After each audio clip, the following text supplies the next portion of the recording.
I just finished my dahlia sale, and now I'm going to show you the secret to stunning dahlias year after year, which is dividing and storing. So after the tuber sale, what I will be doing for the foreseeable future is digging and dividing tuber clumps.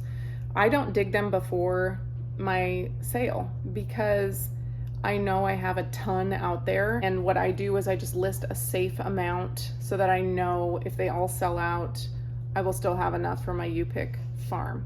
The tubers store best in the ground. I've just found that they do way better if I leave them there. So rather than me digging them, dividing them, and then trying to figure out how to store them, I just leave them in the ground. So right now it's the middle of March and I'm starting to actually dig them up and see what we got. Here is one clump of Linda's baby. I've taken a lot of the tubers off of it, and now I have this piece that is just very difficult. And honestly, I might just replant this whole thing as is in the ground in my U-pick. But as far as what I'm able to give to other people and know that they'll feel good about it, sometimes tubers are small, and rather than trying to divide them into 3 pieces, I can see some healthy eyes there. Those bumps right there are eyes. I'm just gonna leave this as one, and I know that the customer will be happy with it.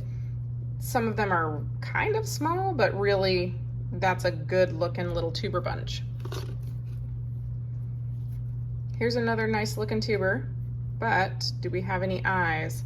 So just because you have a piece of the head up there doesn't necessarily mean you're gonna have any viable eyes.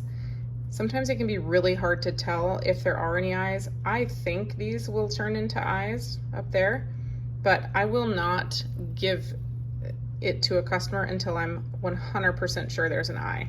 So this one's a maybe, and I'll just leave it here. I label them. This one's Linda's baby.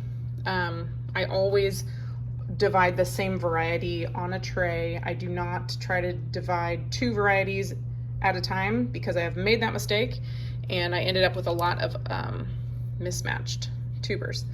This one's also kind of an ugly one, but again, if I leave them all together, I know that it will grow a big healthy plant, probably multiple eyes on there once I rinse it off.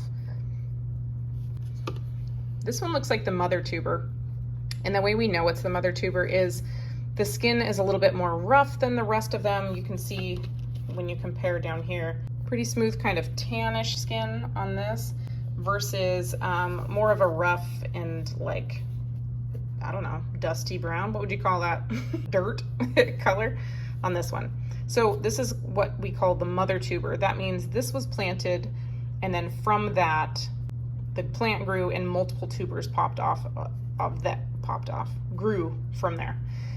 This may or may not be viable. So I will not give this one to a customer, but if an eye sprouts up, then I will plant it. If not, I'll just toss it. At this stage, it can be really hard to tell if there are any viable eyes. Some pieces might, just not be very sturdy. So when in doubt, because I'm not gonna give these to customers for another month, I just keep them. And I'll store them in vermiculite. I'll show you what that looks like. Oh, look at that eye. That's a goodie. Another benefit of leaving them in the ground is that the eyes will start to become more obvious if they are perfectly happy, moisture-wise and temperature-wise.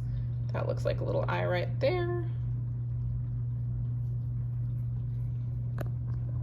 After you rinse off your tubers, you're going to have to let them dry before you can label them. If the skin is still wet, it won't let a marker run over it very well. Each tuber I'm going to label, and then I check to make sure the neck is sturdy and that there are viable eyes on the top. And I usually make a clean cut on the bottom. Some tubers are shaped really inappropriately.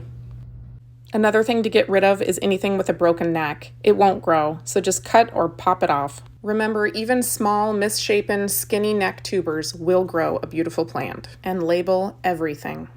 I've found that the best substance to store my tubers in is vermiculite. I get this off Amazon. I will link it below. I put it in the bottom of the bag, put tubers on top, and then layer on the vermiculite as I go. I store them in paper bags because I've found that if they're in a Tupperware tote, they just hold too much moisture. I close the top and label the bag, and I store them in the garage where it's not going to freeze and it's not going to get above 55 degrees.